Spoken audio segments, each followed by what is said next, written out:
Okay, Limerick Sports Podcast, episode 2, we'll say, post-lockdown. Colin Kinsella, Joe McConnell. Joining me, we'll go through the hot topics from last weekend and also preview this weekend, which is a big weekend of sport, as it always is, I suppose, now that we're back. Let's kick things off. Jerome, we had David Beckham's metatarsal. We now have Aaron Gallan's hand.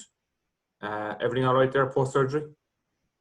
Yeah, Aaron Gallan will be fine. Had the operation last week, and probably lucky that Patrick Swell got through to a county semi-final, so it buys him another week. But he will be back for mid-September when Patrick Swell play Ballybrown, Napier or South Liberties in a county semi-final. So, probably good timing from his point of view that picked up the injury just before the mid-season break for club hurling. But it's had the operation and recuperation underway and all going well.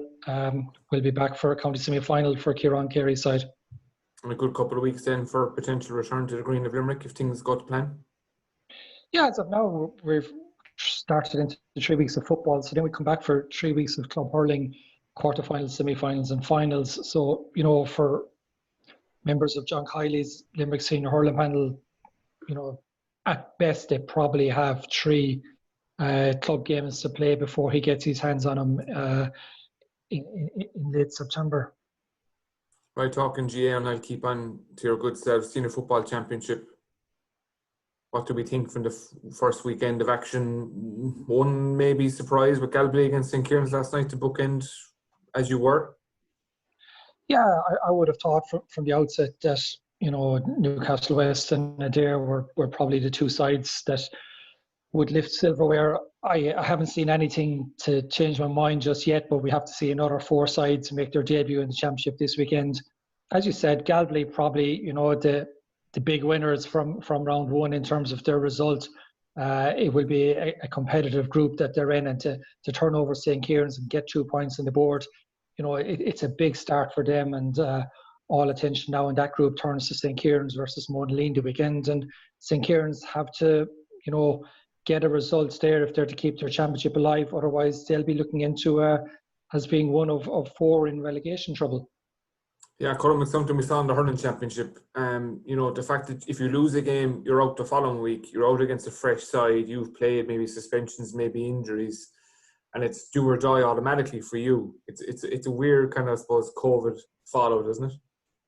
Yeah, it's I suppose it's groups of 3, isn't it? I mean, it's probably the fairest way to do it, to be fair. After that initial fixture, who plays the second week? Well, the team that loses the first week and the team that hasn't played the first week. I think it's the fairest way of doing it. It does throw up funny results, as we say. Everything's on the line with this shortened championship. As we keep saying, 2 months ago, it didn't look like we'd have any championship this year. So, thankfully we have. It's short. It's, you have to be ready to go from the first game. So, exciting weekend ahead with the second round of fixtures. Jerome, who's got to come into this championship that could probably have a big say in it? I know you just touched on it there. St. Kieran's versus Monaleen is one that jumps out at me, but who else are we expecting, or are you looking forward to seeing?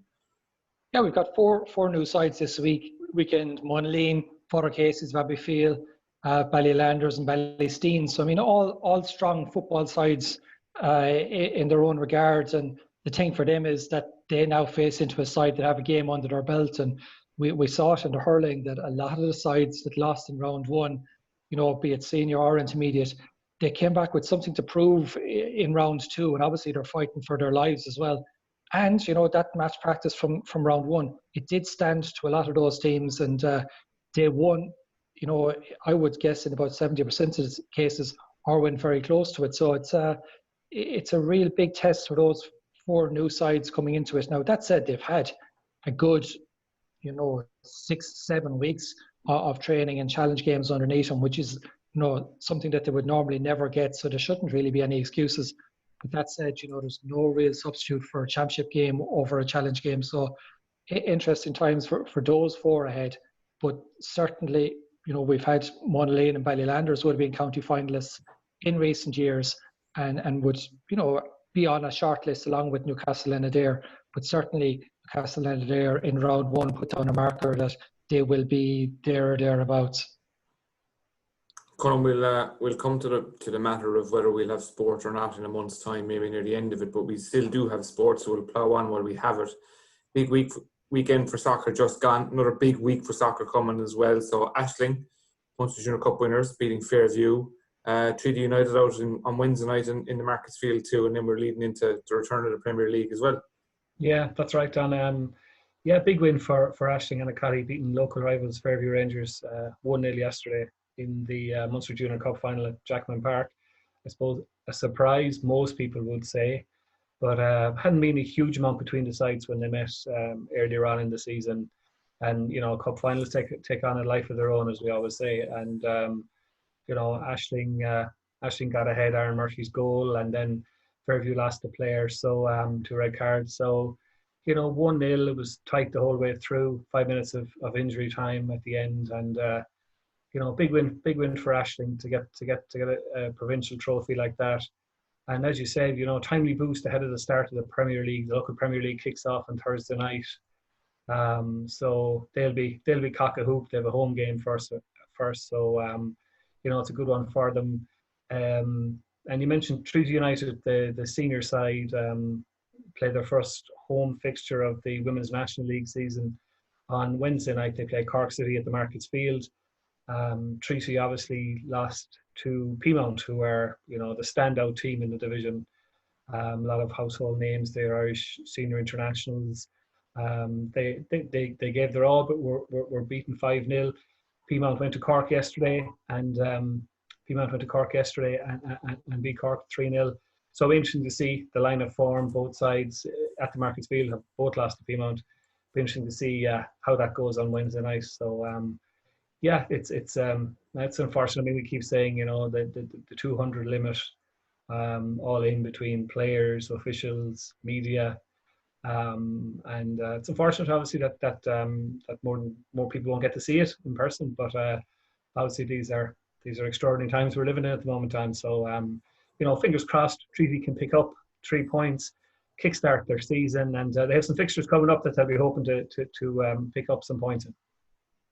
Speaking of limits on attendances and what games people would love to be at, Munster versus Leinster this weekend, Colm, in the Aviva Stadium. A lot being made in the national media that they may not be allowed in to watch it. It is on television.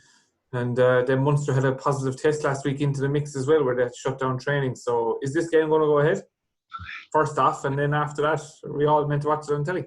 Yeah, well, obviously, things have been going well for the provincial side, the 4 provinces through pre-season. Players are regularly tested, had all come back negative. Then obviously Munster announced last Thursday that they had a positive positive test for COVID-19 in an academy player. I suppose that came as a big surprise to people. The vibes from Munster is as if they're preparing for the game. They returned to the High Performance Centre in UL today, Monday, to continue their preparations for that Leinster game on Saturday. Further round of PCR testing, so they'll await the results. So we'll have to see. The academy player wasn't at the High Performance Centre last week, we understand, from Munster. So it's a question of, I suppose, the testing and see what comes back, and hopefully it's an isolated case. Munster will obviously hope that, and I suppose rugby fans who've been start of action for the last 6 months, probably at this stage, would dearly love Leinster and Munster to go ahead. And I suppose Munster fans, so excited by the 2 big South African signings over the last couple of months, Damien Delendi and RG Simon. It's, they'll be in line to make their debut. So Munster have their weekly press briefing tomorrow, Tuesday. That's due to go ahead. So it appears all systems go at this stage. So just keep our fingers crossed that obviously the game can go ahead, and obviously the academy player makes a speedy recovery from COVID-19. Last one on that then, just to explain to people watching on Colm, this is Munster versus Leinster. The following weekend, Munster versus Connacht. This is technically the last 2 rounds of the Pro 14 season that was started. Munster, if they finish top of the group, they will get a home semi-final. If they finish second, it looks like they'll be playing Leinster again the following week. Yeah, that's basically it, Glenn. That's basically it in a nutshell. The So Munster play Leinster this weekend, and they play Connacht Sunday week, 8-day turnaround. They're the last two regular season fixtures. The competition is restarting with local derbies in all the countries. And Munster are second in their conference at the moment. They need to finish top to ensure avoiding Leinster really in the semi-final. Some people argue if you're good enough, beat them in the semi-final, beat them in the final. But obviously we've seen Munster's record in Dublin against Leinster. It's extremely difficult. But either way, the game is going to be in Dublin. The semi-final and the final is going to be in Dublin. So big ask for Munster this weekend. But I suppose neither side have played a game in so long. As I said, excitement with the new arrivals. Unfortunately, you mentioned, that the limit is 200. I know there won't be a huge amount of sympathy out there for press people, but not even all the press people who want to go will get a chance to go because of limited numbers. But it's live on TV on Air Sport, and 7:35 on a Saturday night. I'm sure people will make a good effort to try and watch it. Well, in fairness, you've pinned your colours to the mast early with your Leinster T-shirt on today, provided by Leinster. So yeah, team of us, everyone in. Fairness to Jerome. Something Colm touched on earlier, something we'll touch on now, a very serious conversation to have, is the potential for sport to continue. I mean, we were both in Kilmallock last night, both sides coming in from opposite sides of the ground. It's all very weird, just hand sanitizer, no crowd or railing removed from around the ground in Kilmallock too, which shows the eye off as well. Everyone is trying their best to avoid this thing. But if numbers keep going the way they're going, sport's going to be the first thing to go, isn't it? Yeah, you would think so. In Limerick GA at the moment, we have 3 clubs, Clahon, St. Patrick's and Ahan, who are all, temporarily without activity. It would appear for probably the next 10 days. 2 of them with a confirmed COVID-19 test within their playing ranks, and Ahan just making the decision themselves to suspend their adult activities while contact tracing was taking place. We also had at least another 2 clubs over the weekend that had games postponed just to allow for contact tracing and tests, which I believe have come back negative since. But that was 5 teams across the weekend without games due to the pandemic, and it's hard to see what happens next.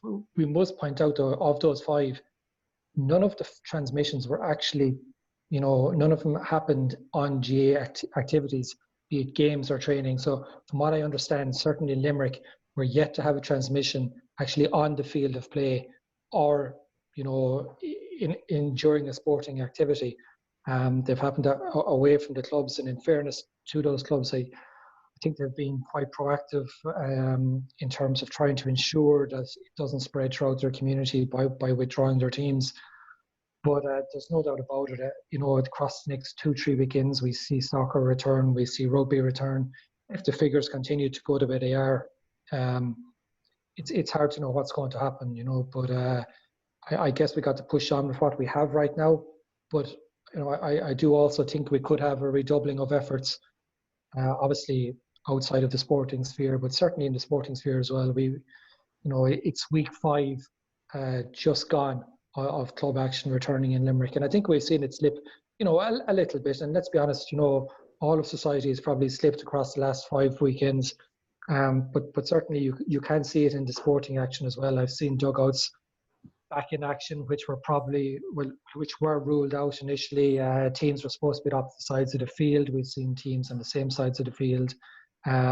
Supporters are certainly not social distancing as they sit on the stands or on the banks. There is an opportunity there for people to redouble their efforts. I do think, especially with the figures going the way they are.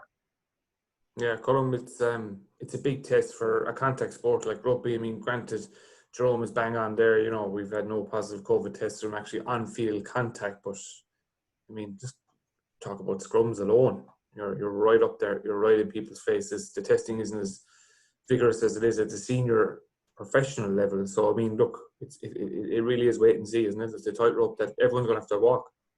It is, Don. But I think you can learn something from New Zealand here. Who played 10 rounds of matches in Super Rugby Aotearoa, their local provincial competition.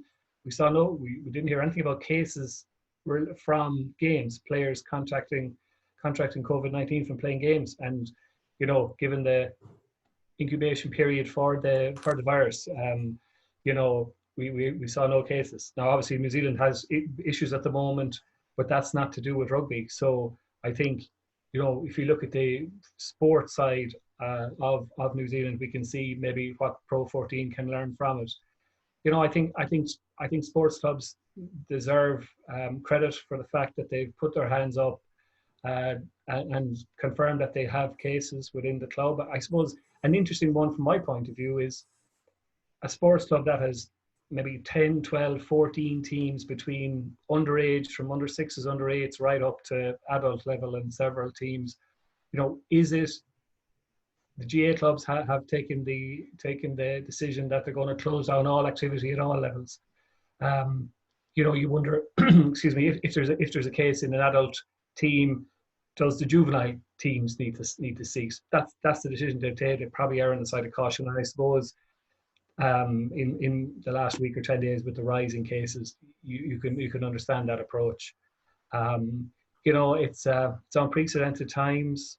We'll have to wait and see what the powers that be come out with in terms of, we've seen the local lockdowns in the Midlands in the 3 counties. Hopefully we don't get to that stage, obviously. But in terms of sport, it's a bit precarious at the moment. I mean, we went from a situation sort of middle of last week where we got confirmation of the first case in a Limerick sports club, and all of a sudden games on Sunday seemed a long way away in terms of really fast moving story, if you like. But thankfully, the majority of games are still going ahead, and hopefully the people who have contracted make a speedy recovery, and we can get back up to full capacity in terms of games again. I think the experts have said all along that when sport was allowed to return, that you were something like 18 or 19 times less likely to contract COVID-19 outdoors than you are outdoors than you are indoors. So, it's interesting times. We just have to keep our fingers crossed that sport continues to be played. Well, at the time we're recording, we still have sport, and we're looking forward to it. Jerome, ahead of this weekend, your one highlight that you want to flag, that you're looking forward to, you want to tell people about? Yeah, I suppose the 200 limit is one that, probably wouldn't be tested, to be brutally honest, at all Limerick club football fixtures. But this weekend there really is a nice tasty derby down in South Limerick with Galtee Gales playing Ballylanders. Galtee just back in the senior ranks after promotion last year, and that would be a game of huge interest down in the south corner of Limerick, and I'm sure would be much discussion about it all this week. And just a pity that that is one of the fixtures now that will certainly have more than the 200 at it, and at the moment that's in Kilfin, that may change as the week progresses, I believe. But that's an interesting game. Ballylanders, it's their opening game. Galtee Gales will take some positives from their loss to Ula. They started well and then just got reeled in by Ula, who were in the county final last year. But that's an interesting one. Big local bragging rights on offer in that one. Colm, ahead of the weekend, what's on the list? Yeah, I suppose one of the things, having come out of lockdown and being able to go to live sport again, it makes you appreciate and enjoy maybe going to fixtures even more than you've ever done. And I'm planning to go to the Markets Field on Wednesday night for Treaty United's first home league match against Cork City. I'm looking forward to that. And then obviously Leinster and Munster on Saturday night in the Aviva. Munster boosted by their new signings, as we said. Be great to get a look at those guys and see how they're going. And good litmus test of Johan van Graan and what we can expect. I mean, it's 4 weeks to win a trophy for Munster. We know how badly they need to win a trophy. We win silverware. Leinster have had the bragging rights over them for the last decade or more. What an opportunity here. Now, obviously, I suppose if you go to Dublin and win on Saturday, the likelihood is you're going to have to go there again in a couple of weeks and beat them again to win a trophy. But it's one to look forward to. Irish rugby fans starved of rugby. We've seen people getting up at ridiculous o'clock in the morning there to watch New Zealand Super Rugby teams playing each other. So it would be great to have Irish players going at it. Connacht and Ulster playing on Sunday as well, and then more inter-pro games the following weekend. But Leinster and Munster that don't really come any bigger than that one, Dan. Yeah, just as we both, as I should say, we all know from going to live sports, the one thing I'm looking forward to is the raw audio coming across on the screen from the rugby players and some of the chat that happens on a rugby pitch, which is not normally fit for TV, but there won't be any crowd noise to drown it out, so there could be a couple of apologies. My thanks to Colin Kinsella and to Jerome O'Connell, and make sure you log on to limerickleader.ie across the weekend and make sure you keep up to date with all those big matches that are coming up and any COVID-19 breaking stories as always. We'll talk to you next Monday again. Cheers.